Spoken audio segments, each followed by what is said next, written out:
Well, hello. How you doing? So we are headed to chapter 47.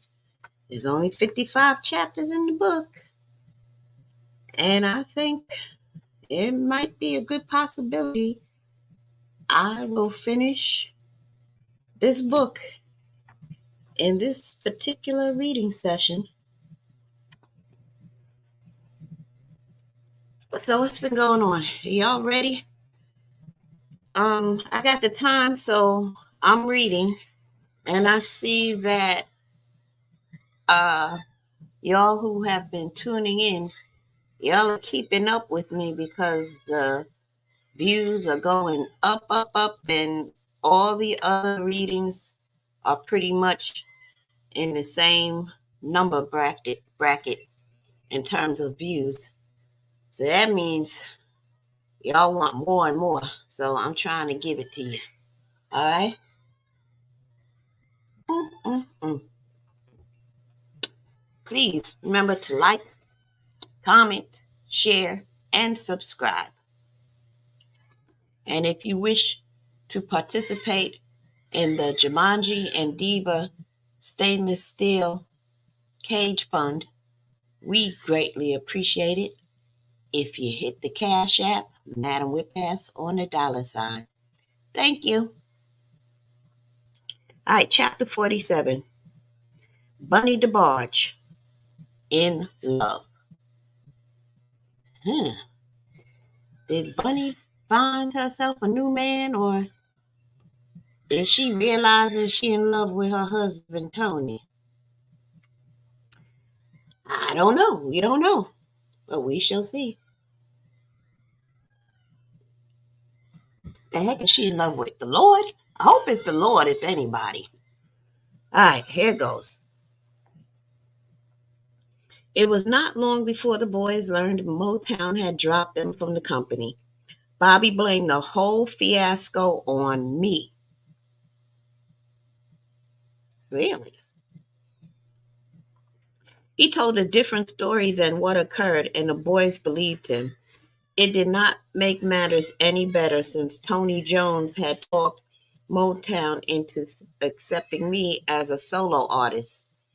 Bobby had put out a rumor, whereas I supposedly had gone to Motown bad mouthing everyone. Allegedly, I was telling everyone's business, looking out only for myself, and not wanting the boys to have a contract. I was furious. Bobby knew exactly why the boys were dropped from Motown. Rather than come clean with the boys, he chose to spread a vicious lie on me, the one who always had his the one who always had his back, even if he was in the wrong. My brothers were angry with me, and it hurt. I called them one by one and told them the truth.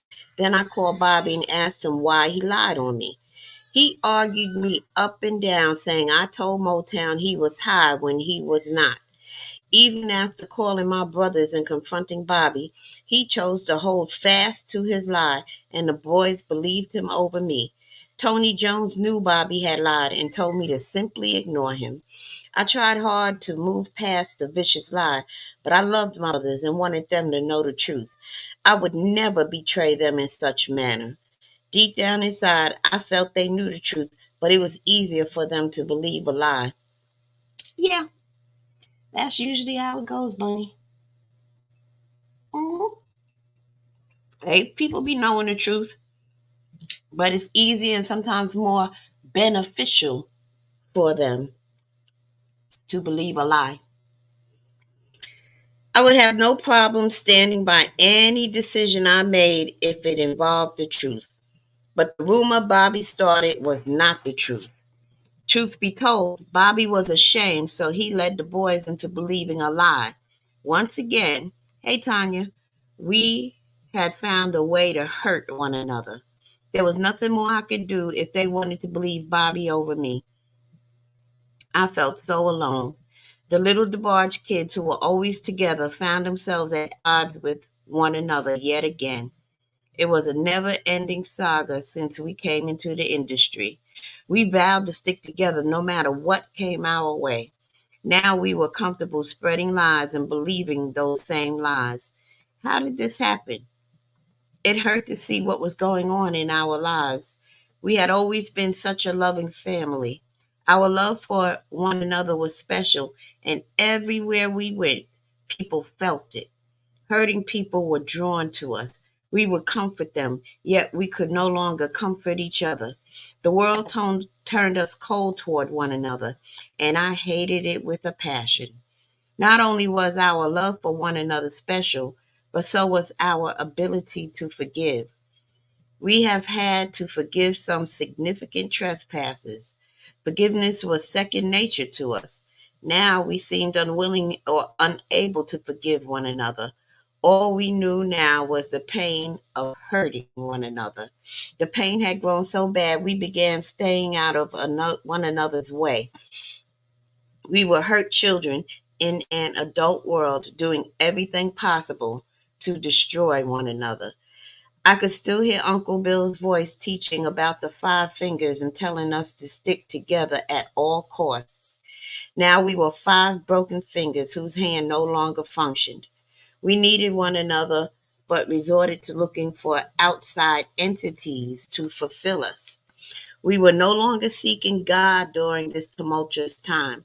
We were clearly self absorbed and caught up in our own ego. We were not acknowledging Him, and He was not directing our path. We were not trusting in the one who blessed us with the gift of music. We were not seeking help, and we had no spiritual direction. However, God can turn our lives around and work everything for our good. There was a call on our lives, and I knew God was aware of everything going on. He was the author of the book of our lives. I had no idea where our lives were headed or when we would come out of this fog. One thing I knew for certain, we belonged to Him and we were the kept ones. Motown hired Galen and Ralph to produce some of the songs for my album. They have been working with me already, and Motown liked the direction of the songs. Other producers came in to work on the album. There was Robbie Buchanan and Jay Gray, who produced a couple of songs. And then Jelly Bean Benitez, Jerry Knight, and Aaron Zigman also had songs on the album. Of course, good old faithful Diane Warren joined the team and wrote the song Fine Line.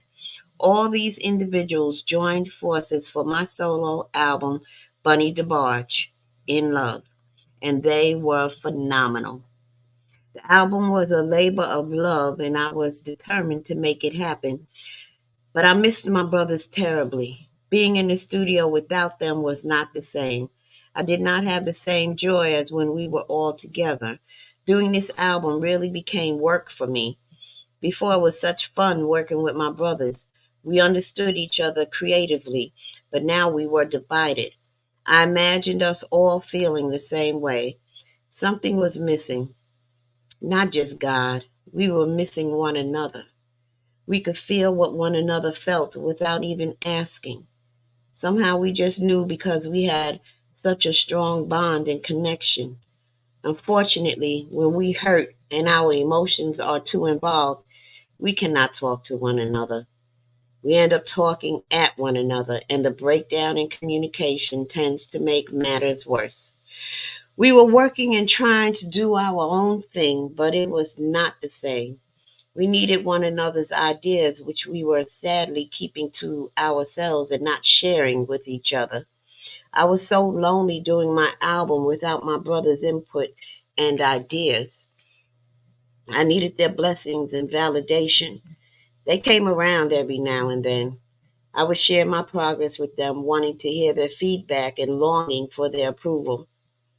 They would give their blessings, but it didn't seem sincere.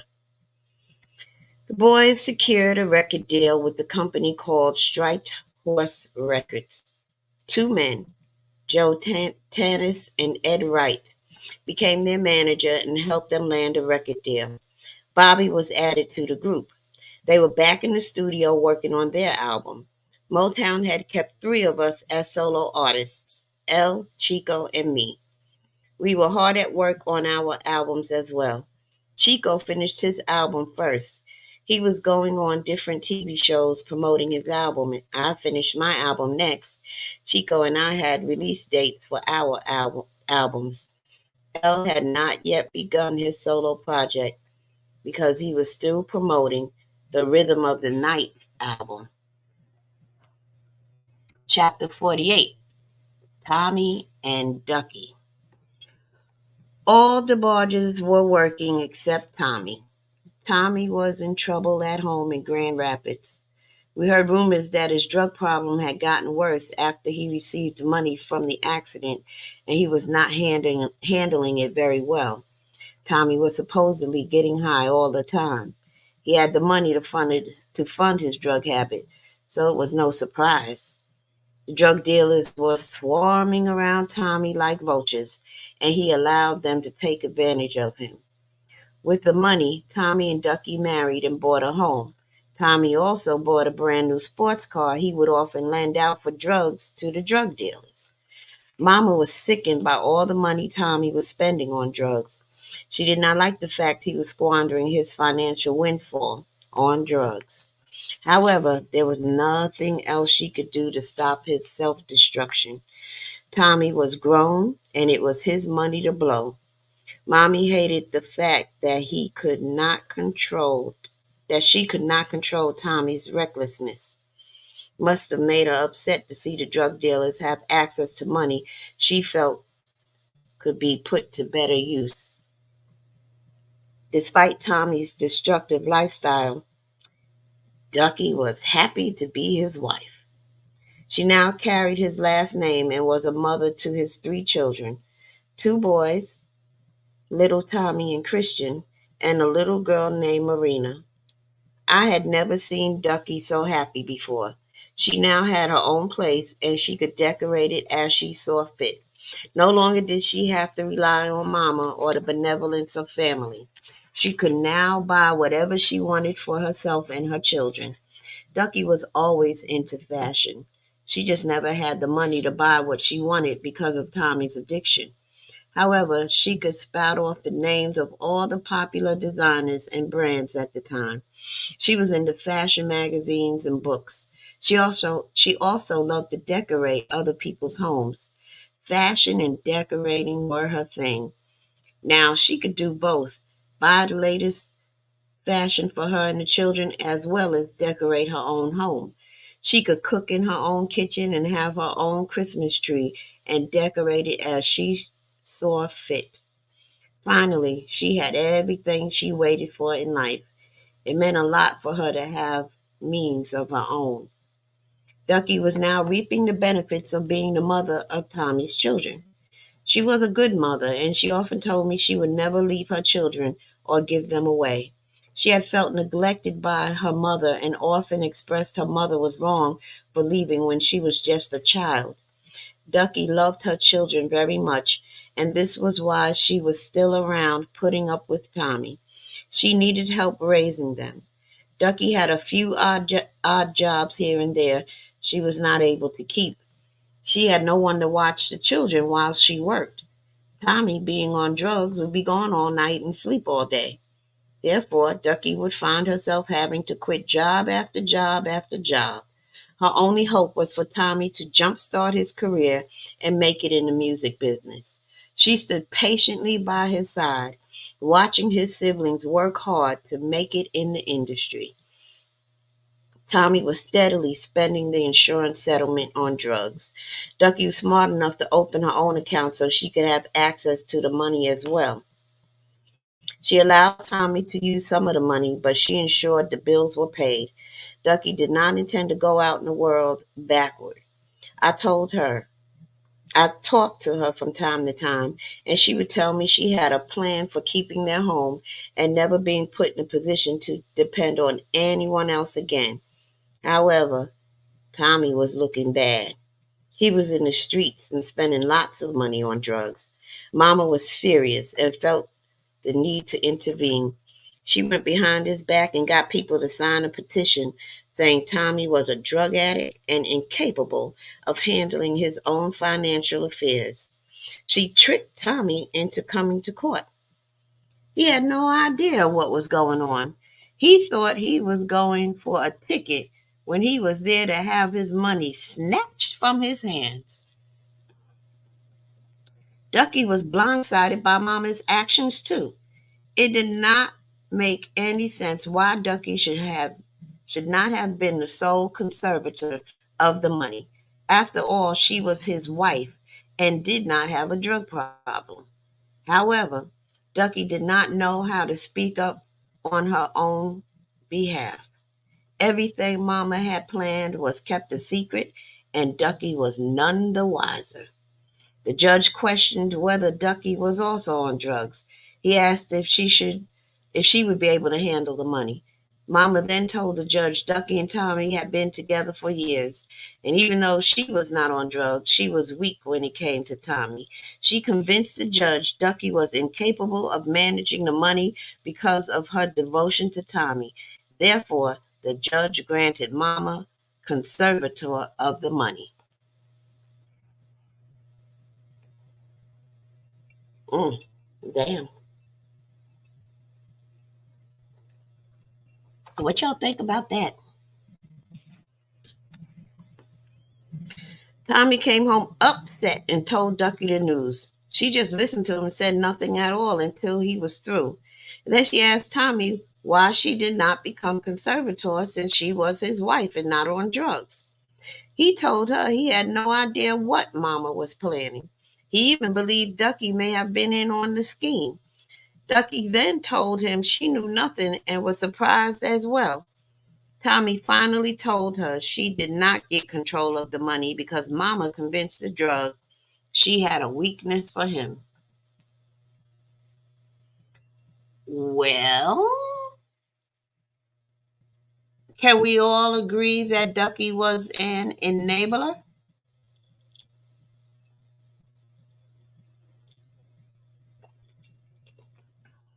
I'm just asking. Ducky did not argue the point with Tommy, nor did she argue the point with Mama. However, I believe this was the day Ducky gave up on her happily ever after. All those years she waited to have her own life.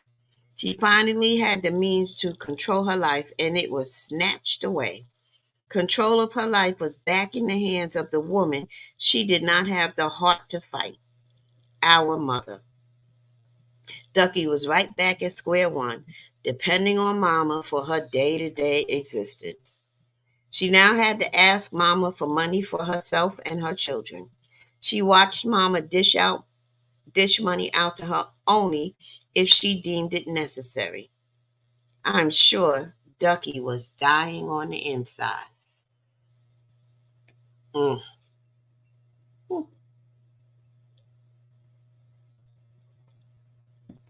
Do y'all see now why I always talk about as a woman, have your own shit all in your own name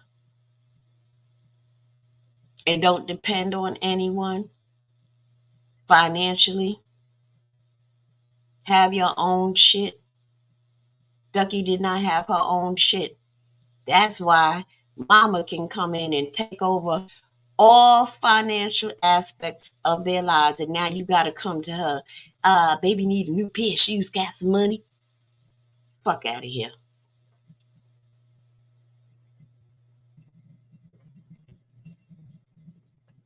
We all knew Mama was not a good steward of money herself.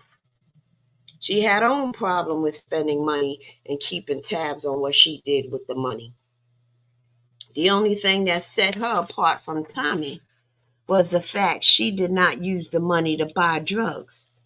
However, money was Mama's drug, and she had an entitlement mentality when it came to her children's money. Oh, I know mamas like that. They think because I'm your mama, I'm always right, and You should give me whatever I want whenever I ask for it because I'm your mom and I brought you into this world and I raised you. Mhm.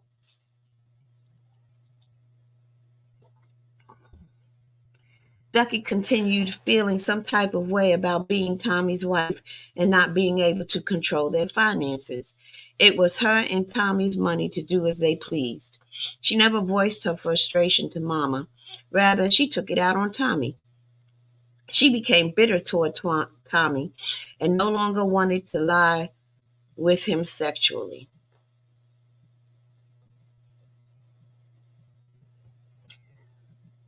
Well, who can get the hots for their husband when their mama is controlling the money?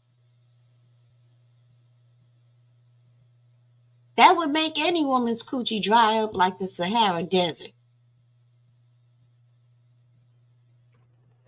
Tommy often talked about their lack of sex life to anyone and everyone who listened. Oh, I can imagine.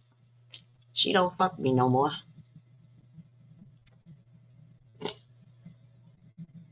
Y'all, I'm drinking Long Island iced tea. Don't mind me. In front of everyone. They can be talking about the weather. Yeah, this is my wife over here. She don't fuck me no more. Mm-mm-mm. Tommy, hurt by Ducky withholding her affections, went deep into his sorrows to express it. This would become his whole conversation when he would get high. Instead of Tommy understanding why his wife was bitter, he took it as if she wanted to be with other men. Yeah, she ain't fucking me. She must want to be fucking somebody else. I saw her looking at some guy in the supermarket the other day. And it was just a guy who probably was uh, packing the grocery bag, and she had to tell him to double bag the milk. But in Tommy's mind, she looked at other men. Sadly, his demons led him to believe he would be in control if he set her up with men and watched her act out sexually.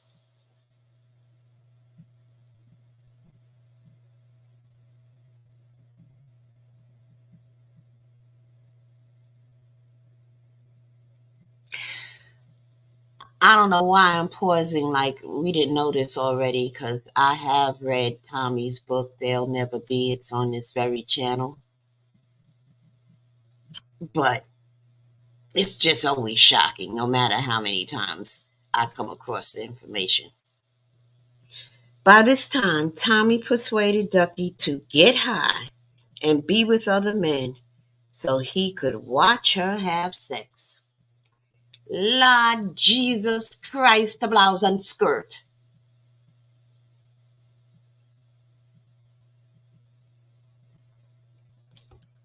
Perhaps this is what he felt she wanted since she was uninterested in him sexually.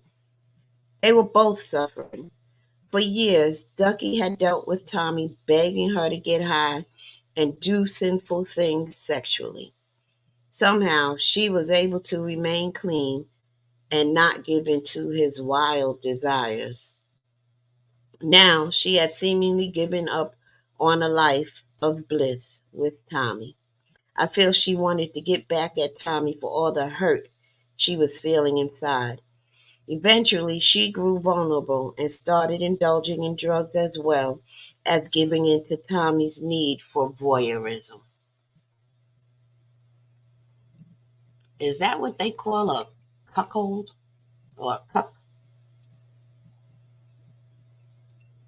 How the fuck do you degrade yourself into becoming a cuck? Ducky had never done drugs with Tommy in all the years they had been together. She finally gave in and dived headfirst into drug addiction. With Ducky now indulging, all hell broke loose. Tommy's woman was doing drugs with him and living out his lewd fantasies. It broke my heart and shook me to my core. The children were already suffering from their father's drug addiction. The only stabilizing force in their life had been their mom. Now she was also strung out on drugs, and Ducky began doing whatever she could to get drugs for herself and Tommy. It was so sad to watch.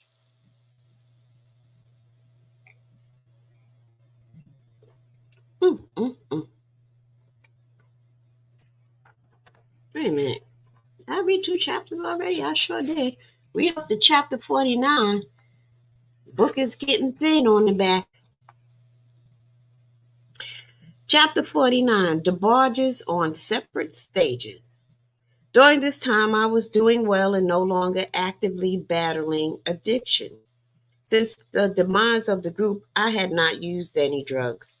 I was off into my new solo career and promoting my new album. However, I was extremely unhappy. The loneliness I felt not having my brothers by my side was crippling. The boys, along with Bobby, had finished their album and were shooting photos for the cover. I was scheduled to perform on Soul Train. It would be my first solo performance on stage alone, and I was terrified. I was not a good dancer and needed to quickly learn some steps to move about the stage. A dear friend, James Walker, promised he would come over and teach me some steps to go along with my single, Save the Best for Me. We worked every day leading up to the Soul Train performance. James talked the boys into surprising me by coming down to the Soul Train studio as a show of support. I was so glad to see my brothers. Everyone was there except Elle. The boys being there helped me get through the show. Their presence made me happy. I pranced around the stage with confidence. However, something about showcasing myself in this manner did not sit well with my spirit. I never had any issues when I sang solo in church.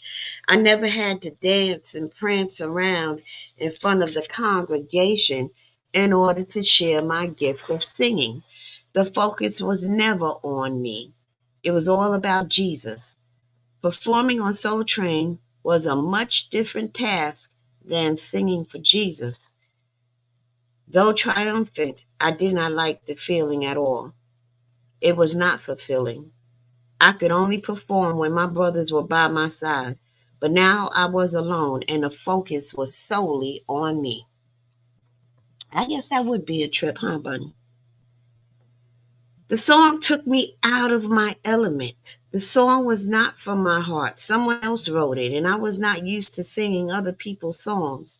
I preferred writing my own lyrics and coming up with my own bass line. My songs were written about my life and would be written from my heart. Save the Best for Me was a promotional stunt Motown believed would help gain traction for the album. I would have a I would have rather sang a Woman in Love or Never Let Die, the songs I personally wrote for my album.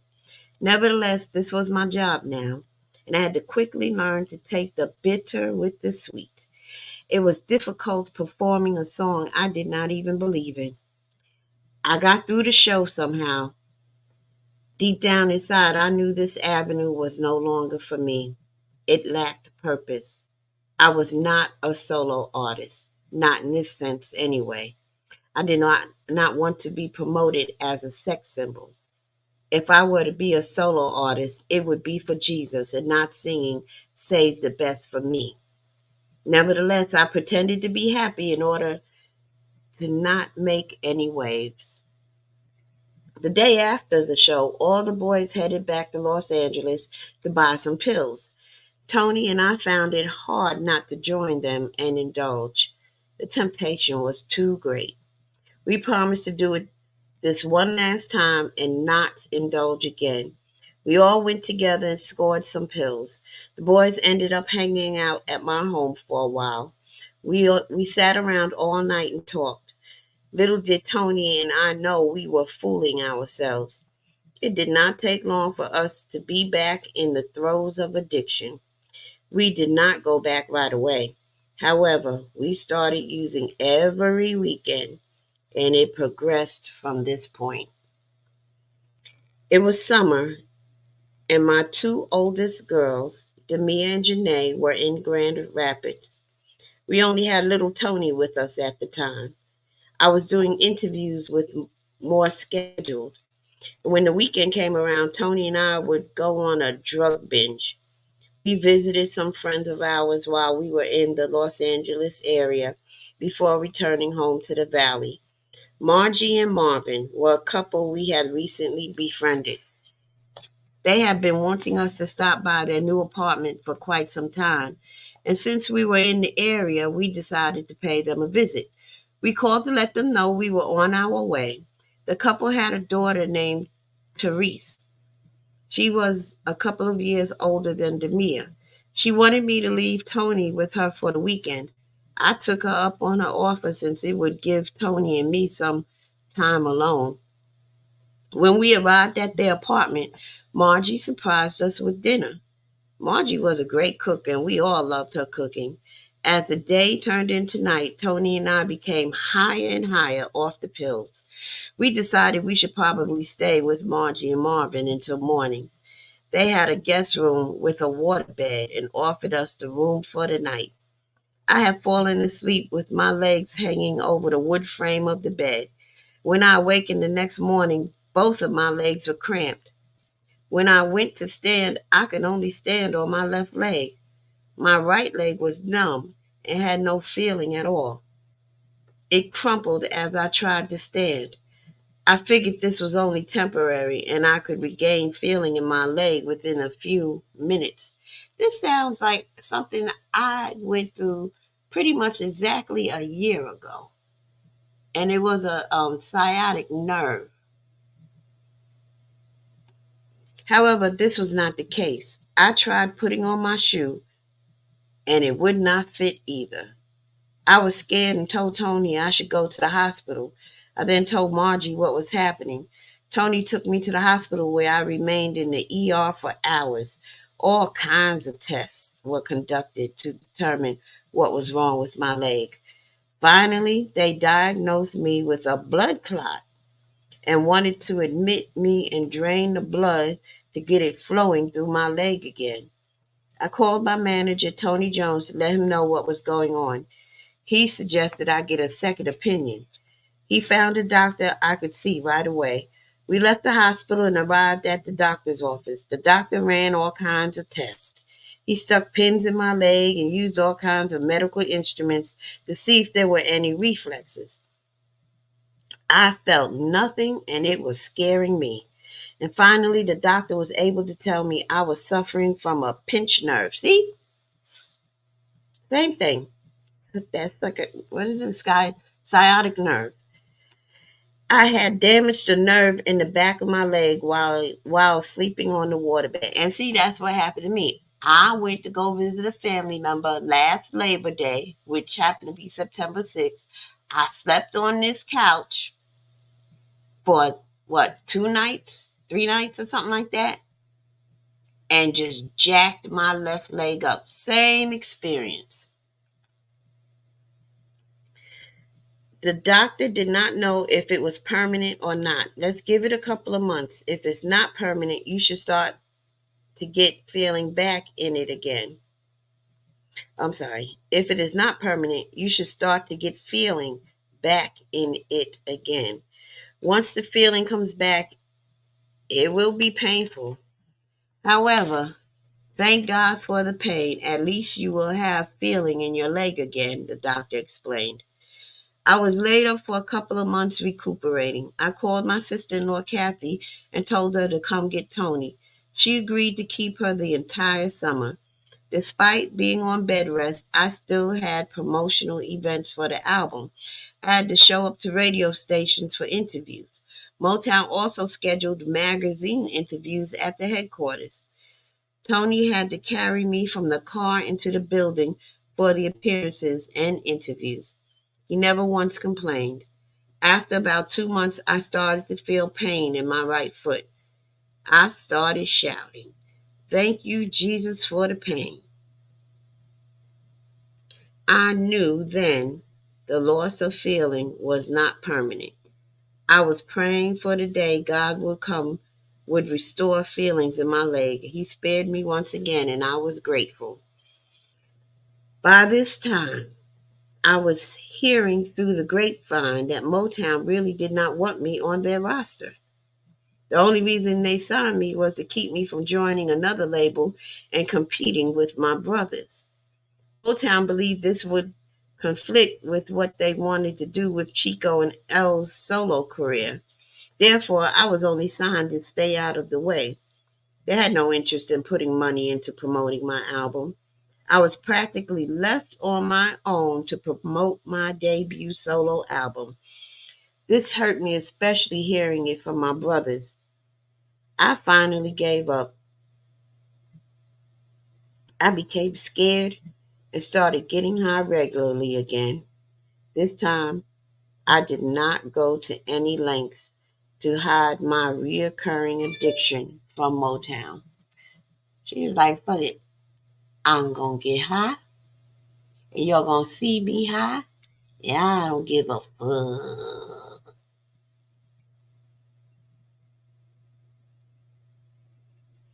My drugs make me feel better than Motown does. With my life in turmoil, Tony and I were involved in a car accident, and I happened to be the driver. I had dropped some pills while stopped at the traffic light. When the light changed to green, the car in front of us did not move. I stepped on the gas and ran into the back end of the car. By the time the police arrived, I was not yet feeling high. The pills had not worked their way through my system.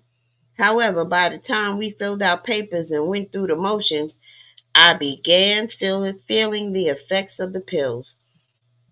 The officers were getting ready to send us on our way when I nodded out right in front of them. They, rightfully, suspected I was under the influence. The officers searched my car and found pills and placed me under arrest. I had never been to jail a day in my life.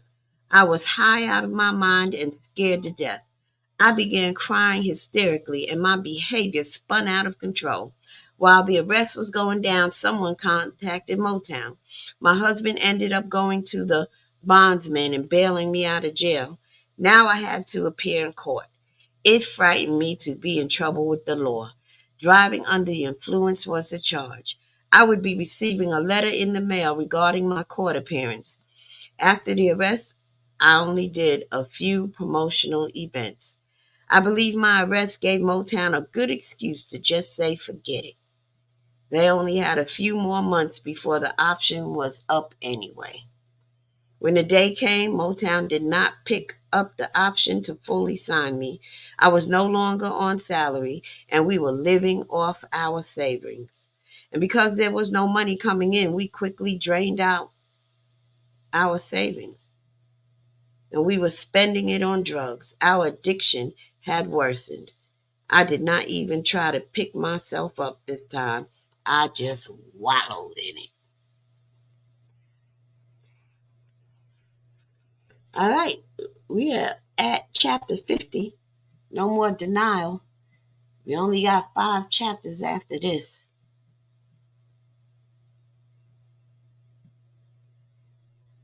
Do we know what the next book reading is going to be? No. I haven't received any emails at madamwhipass7 at gmail.com. That's Madam Whipass with just the number 7 at gmail.com. Now, I got some couple of books I mentioned to you.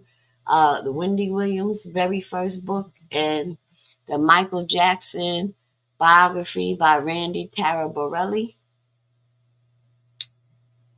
Or I could switch into my serial killer mode. I got some excellent serial killer books I could read. But I think I'll read those on the other Madam Whipass channel. But I'm looking at one right now. The Last Victim. That's such a good book. You know what it's about? A brief synopsis goes like this. So there was this kid in college and he had to do a thesis, and he was doing a thesis on serial killers. And he pretended to be the ideal victim of John Wayne Gacy, and he started communicating with John Wayne Gacy. That's all I'm going to say. This book is so good. So I think I'm going to read that after I finish reading A Serial Killer's Daughter on the other Madam Whip-Ass channel. That's going to be the next book I read. All right, back to the book. I just need to take a break. You know how I do. Sometimes you just can't sit and read for hours and hours. You gotta, stop for a couple of minutes. You know, ponder some things, process what you just read, come to some conclusions, and, drink something if you're reading out loud because your mouth can get very dry and my voice can become very hoarse.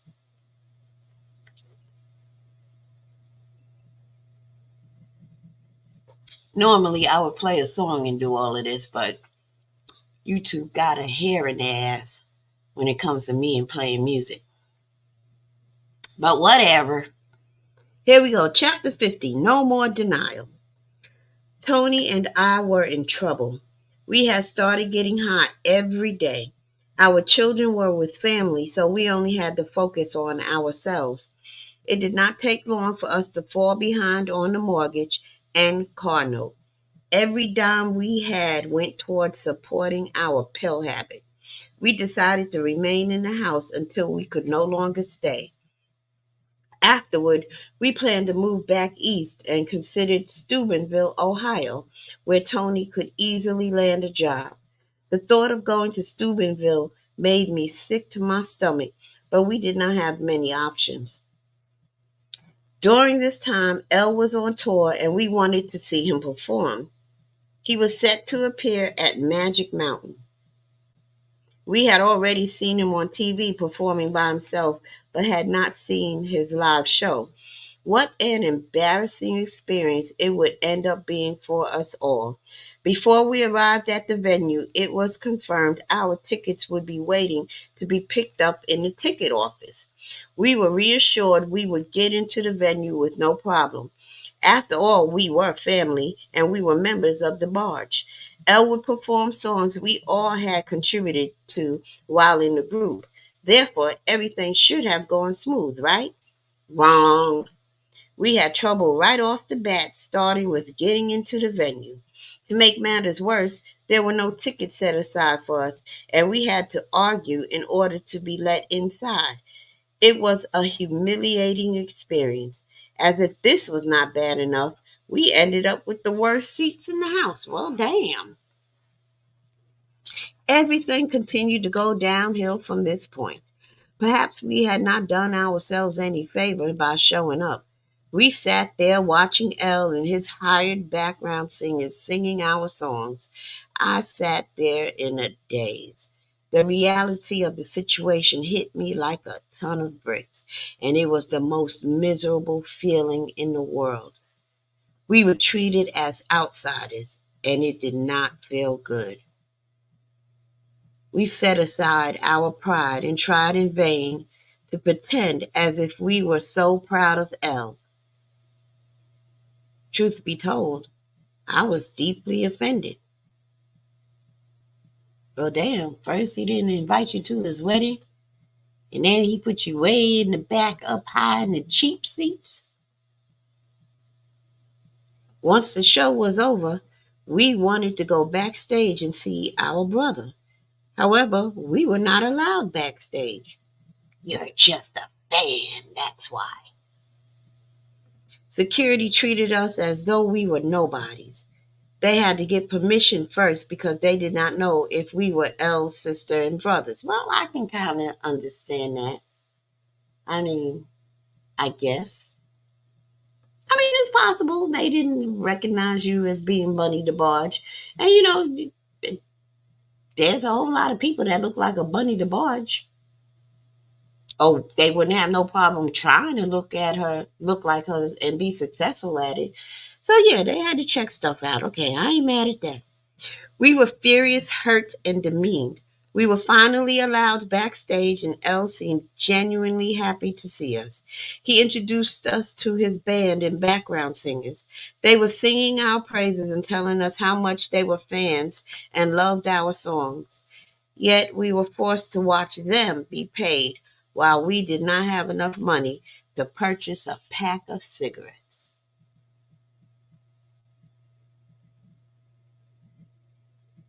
Mm.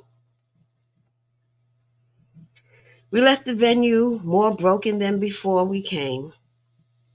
Background singers were getting the glory for our hard work. Lyrics we had written from our heart and background vocals we had harmonized so beautifully were being credited to others. They were all smiles and being praised for singing the melodies we created, and they were being paid for it. I was crying inside and reflecting over our experience at the concert. Why were we overlooked and did not get tickets? Why were our seats so far from the stage? Why were we treated so harshly when we tried to go backstage to see our brother? It did not seem to matter to anyone that we were members of Debarge. I was conflicted. I loved my brother but did not know how to feel about him. It was a weird vibe, and I wondered if he cared how we were feeling. I doubt he did because Elle began to believe he had been Debarge all by himself. Well, I'm not a Debarge. I wasn't there. I wasn't part of the group. But from what I'm reading in terms of this book, when all the Debarges are on drugs and Elle was not, I guess at a particular point in time, he was Debarge all by himself. Does anybody agree with me? You don't have to. But I mean, yeah, he was Debarge all by himself. When everybody's on drugs and arguing and not showing up or showing up high, he is Debarge all by himself. If he's the sober one and focused on the music and working in the studio, he was Debarge all by himself at certain points. Just like other times when we were unable to cope with disappointment, all hell would break loose in our lives. We no longer had a career, and Elle had gone on with his life. We spiraled completely out of control. Tony and I were now very heavy into doing drugs, not just pills. By this time, we started smoking cocaine as well. The car had been repossessed, and our home was now in foreclosure.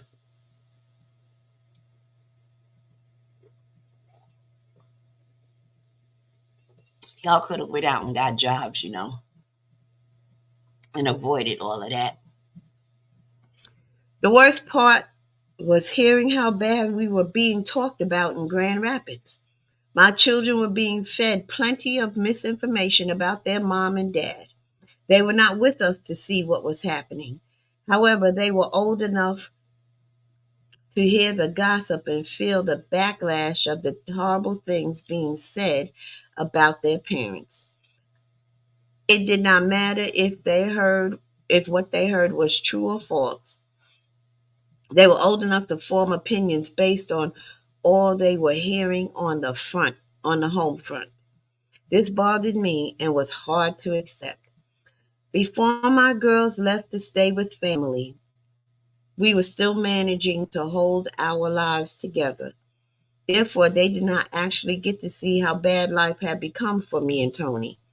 Family members painted a dire image in my children's minds, and I was too deep into my addiction to stop the onslaught. I was sick of life, and I did not want to be with Tony another day. It would not have mattered to me if I ever saw him again. I wanted out of the marriage, and I voiced it at every opportunity. We did not know how to go our separate ways at the time, so we remained together and planned to head back east. I grew tired of feeling sorry for Tony. He did not deserve my empathy. Though we were husband and wife, we had no sex life and was not sleeping in the same bed. I wanted out. We managed to sell most of the items in the house and pretty much used all the money on drugs besides enough to eventually get back home. We remained in the house until we had to practically be thrown out. Even with nowhere to go, we were still not ready to head back home. Our reality was sad. We could not bring ourselves to accept that our days in Los Angeles were practically over. Randy invited us to stay with him and his new girlfriend, Wendy, and we accepted. We could have stayed with either of the boys since they all lived in the same apartment building. Randy, James, Bobby, and Chico, along with our cousin Alvin. Mark and Elle lived elsewhere. It was wild in the apartment community, to say the least. Elle picked his days to come around. However, Mark came over every day. We were in and out of one another's apartments, and it was no big deal. Burned Liches also had an apartment in the same building.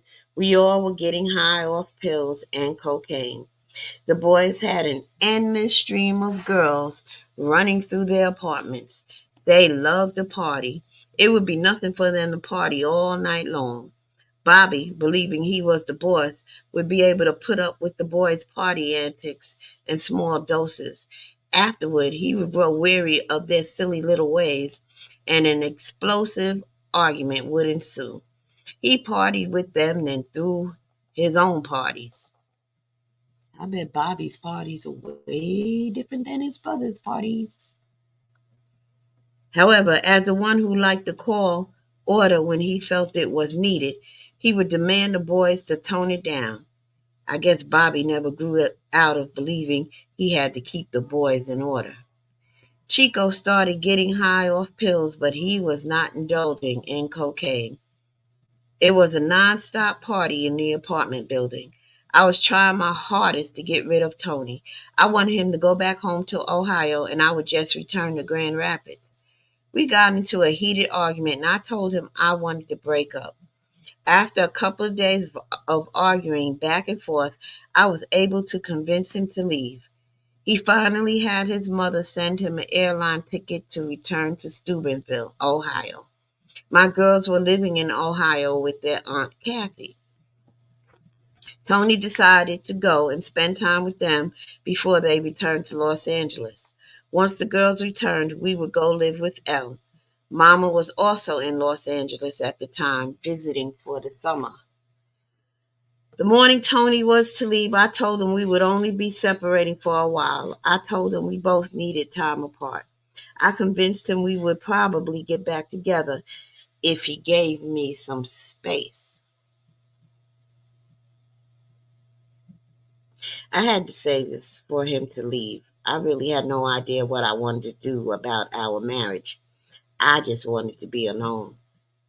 For Tony to feel good about leaving at all, I had to give him hope we would get back together in time. I told him what he wanted to hear so he would agree to leave. He was scheduled to leave later in the day and we needed to make a phone call to his mother. Randy did not have a phone, so I went to use the phone in Bobby's apartment. I knocked repeatedly on Bobby's door. It took him a few minutes to let us inside. I could tell he was not in a good mood. I did not think nothing of it. Bobby was hardly ever in a good mood. You just got used to it. In fact, I chose to just ignore his attitude. I was never intimidated by Bobby, and his mood swings did not unnerve me like they did the boys. It was easy for me to stand up to Bobby and not allow him to talk to me any old way. I would get back with him and let him know I had a mouth too. Bobby was irritated and mumbled his naughty little words, but handed me the phone anyway. Then he went to sit down in a chair. I could tell he was high and probably still tired from the night before. However, I was in a happy mood. Tony was about to be out of my hair, and I was able to talk with my girls on the phone. They were at my mother-in-law's house when I called. Just hearing their voice meant the world to me. I guess my happy mood disgusted Bobby. He began to huff and puff, hem and haw as I talked with my girls. After he could not get the reaction out of me, he began to voice his frustration. I wish you would hurry up and get off my phone, he stated, visibly irritated. Don't nobody feel like hearing all that silly shit you talking. I ignored him and continued talking. Of course, Bobby thinks that when he speaks, the world should stop and listen. By me ignoring him, he started to lose it. How you going to ignore what I'm saying in my house on my phone? Get off my phone now, Bunny.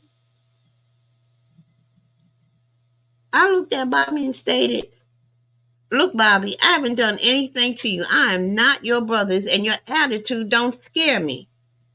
I continued talking to my girls. Bobby forcefully grabbed the phone out of my hand and yelled, Bitch, get out of my house. Then he pushed me hard and shouted, Tony, get your bitch ass out here too.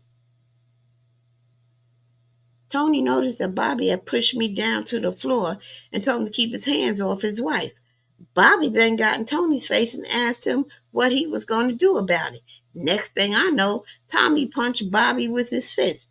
I screamed for them to stop and grabbed Tony, trying to pull him away from Bobby and push him out the door. I looked back to see if Bobby was all right, and I saw a huge lump on his head, and he was enraged and cursing at Tony.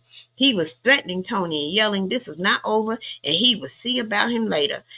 I was upset with Tony and told him he should not have punched Bobby.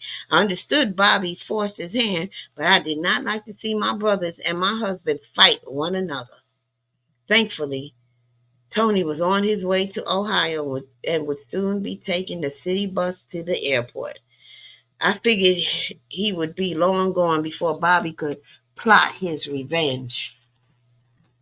Hopefully, by this time, Bobby would have taken a nap and gotten over what happened. We went back to Randy's apartment to gather up his belongings, then said our goodbyes. A couple of hours had passed since the blow-up between Tony and Bobby. I felt everything was okay and the incident was now water under the bridge. And I stayed in the apartment as Tony went to wait for the bus. I did not feel like waiting with him. As Tony waited at the bus stop, James and Marty visited Bobby's apartment and noticed the lump on his head. They inquired about what had happened.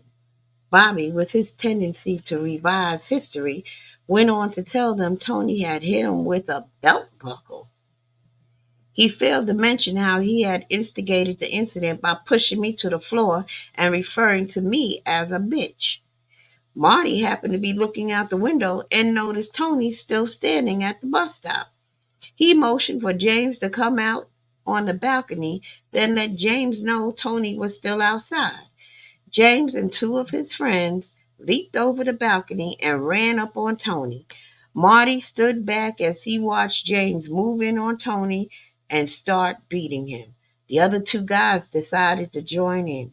After seeing Tony was outnumbered and unable to fight back, Marty tried to stop the fight. It was too late. By this time, they had broken several of Tommy's ribs and blackened both of his eyes. Tony tried to come back to the apartment to let me know what just happened. However, Mama had just pulled up. She saw Tony and noticed his condition. She ended up taking him to another bus station so he can get to the airport from there. Meanwhile, as all this was going on, I was in Randy's apartment, oblivious to what had just taken place. Nobody said anything, not even Mama. Boys came inside and acted as if nothing happened. The only thing out of the ordinary were the boys being overly kind to me. They waited on me hand and foot. Whatever I asked them for or asked them to do, They obliged. I found their behavior quite odd, but figured they were being nice because they knew Tony and I had broken up. They continued to pamper me, and I was none the wiser. Everyone knew about my husband being attacked except me.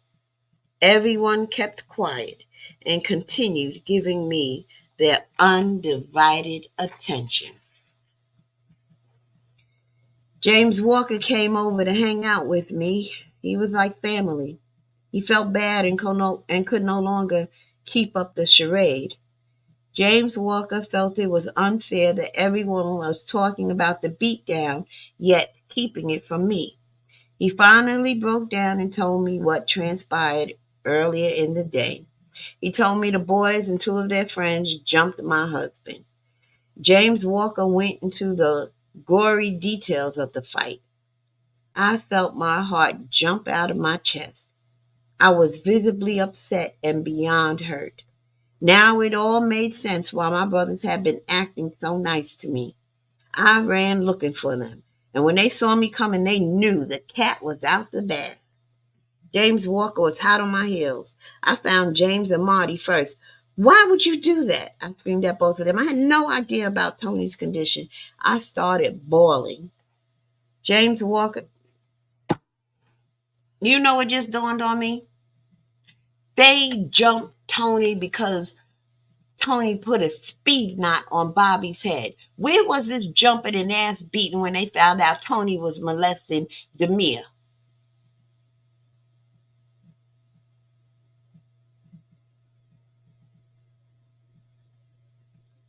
Think about that. You know what? This just pissed me off. I wish I could play a song right now because I just don't want to read no more of this book for the moment. Um, I wish there was something I could show you.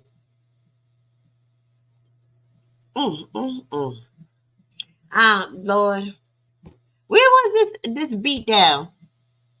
You're gonna beat somebody for putting a speed knot on a grown man's head, but you don't beat them down for molesting your sister, your niece?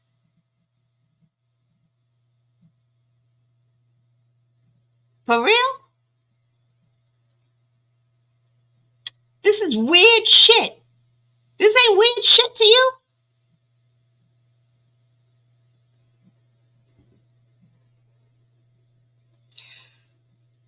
I really want to. I need to play a song. I just need to take a break. Let me figure something out.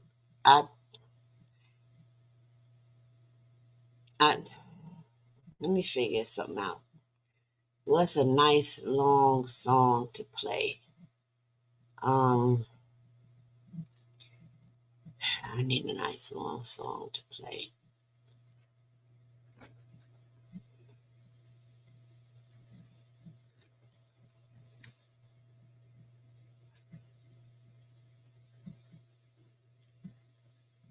I just need to take a break. Oh, forgive me. I'll be back shortly. Oh, wait. I gotta go do something. I gotta go present. I got to share the screen. I gotta do that. And I gotta do that. And I go here. Let me just go take a break and a breather. I'll be back. I'm gonna read the rest of these chapters. There's only like 4 more chapters after this. I'll be back after this song. Thank you.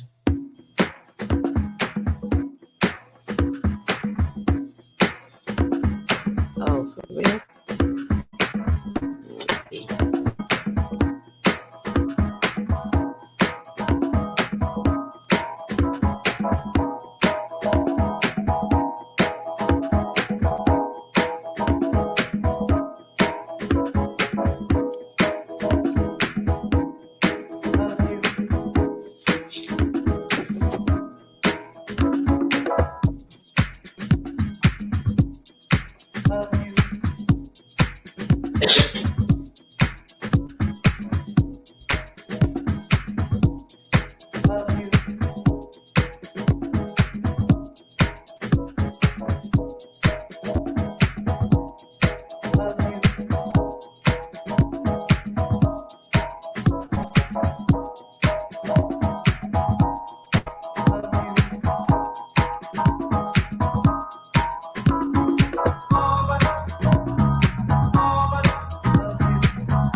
Mother, mother, there's too many of you crying.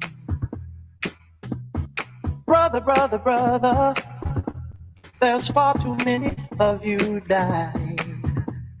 You know we've got to find a way to bring some loving here today. Yeah, Father, Father, we don't need to escalate. You see, war is not the answer, for only love can conquer hate. You know we've got to find a way to bring some loving here today. Oh, picket lines and picket signs. Don't punish me with brutality. Talk to me so you can see. Oh, what's going on? What's going on? Yeah, what's going on? What's going on? Yeah, what's going on?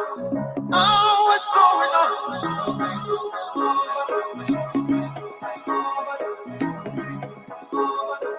Oh, what's going on?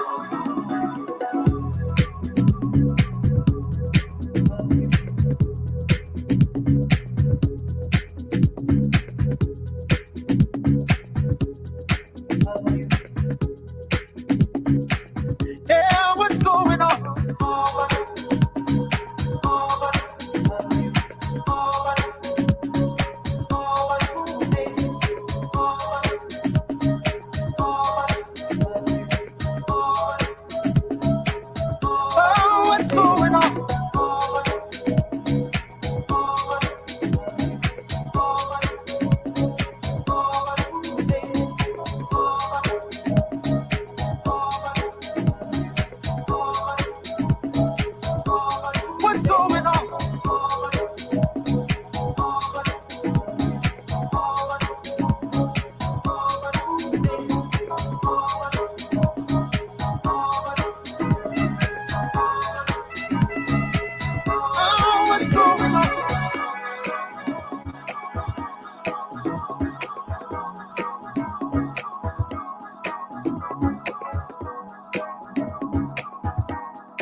Mother, mother, everybody thinks we're wrong. Oh, but who are they to judge us? Simply cause our hair is long. Oh, you know we've got to find a way. Bring some understanding here today. Oh, oh, oh. Pick it loud and pick it sound. Don't punish me with brutality. Come on, talk to me. You can't see what's going on. Yeah, what's going on? Tell me what's going on. I'll tell you what's going on. Ooh. Yeah, what's going on?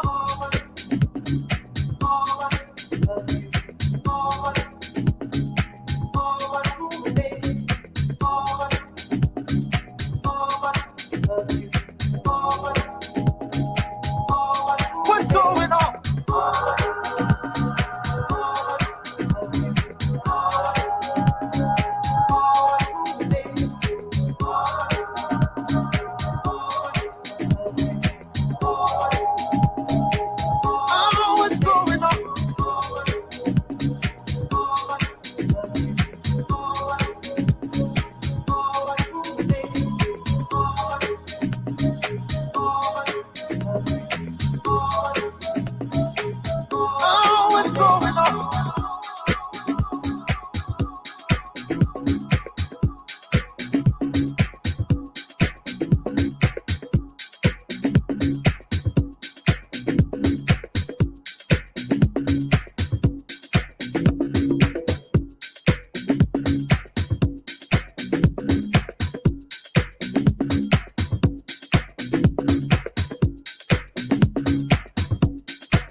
All right,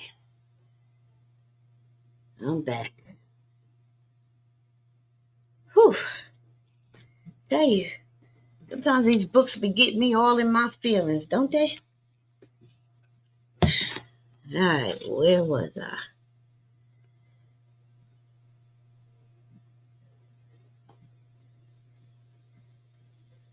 Okay.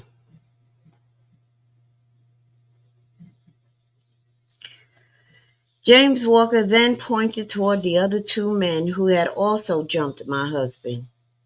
There's the other two that jumped in, he stated without batting an eye.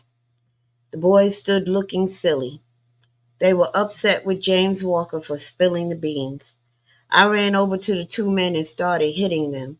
I was crying. Do you even know my husband? You had no right jumping in something you knew nothing about. I was hitting them with all my might. My brothers ran over and grabbed me. They apologized profusely to the two guys and asked them to leave. They were upset with James Walker and continued saying he was wrong for telling me. However, James Walker kept saying, she is my sister too. She needed to know. Bobby blew it up and he lied. He made it seem like Tony had hit him with something and that he was innocent. The next morning, I received a call from my children. They were on the phone distraught. They asked me why I let their uncles beat up their daddy. It broke my heart to hear my baby Janae crying. They broke my daddy's ribs, Mommy. I hate them. I don't care what they say. They hurt my daddy and I don't want to speak to them again. I hate them, Mommy. I hate them. My poor baby did not understand why her daddy had been so viciously attacked. There was nothing anyone could say to make her understand. It was her daddy who was hurting, and I could relate to the pain she was feeling. I told her Mommy did not know anything about it, and I had nothing to do with it. I agreed with her it was wrong. He was my children's father, and he did not deserve to be attacked.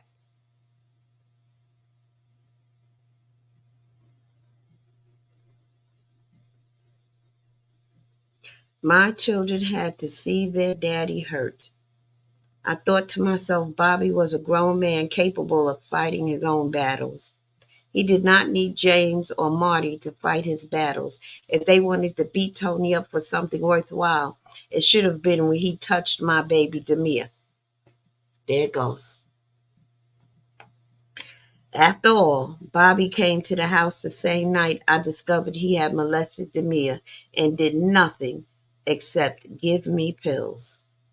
Also, neither of the brothers did anything to Tony when Peaches, their baby sister, said he touched her inappropriately, yet they were ready and willing to beat him down over a grown man telling a bald-faced lie.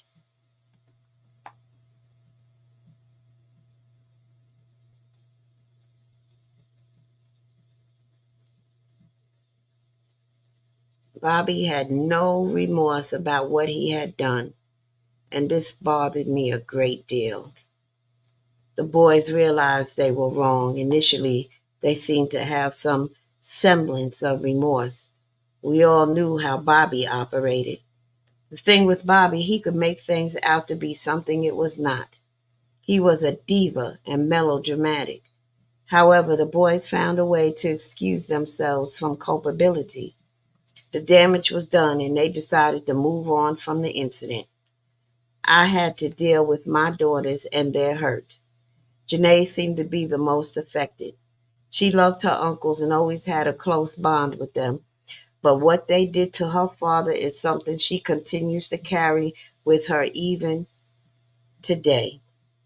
They hurt her daddy. I thought about the pain I felt when my daddy got beat up by my uncle, and I could relate to my child. History was repeating itself again. Now my daughter could relate to my feelings. The generational curse was manifesting again in our lives, and it was only just the beginning. Hey, Ada.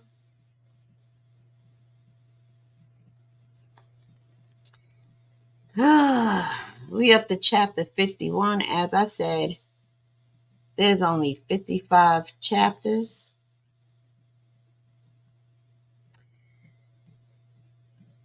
Should I break now and come back later on tonight and finish the last 4 chapters? I think that's what I'm going to do.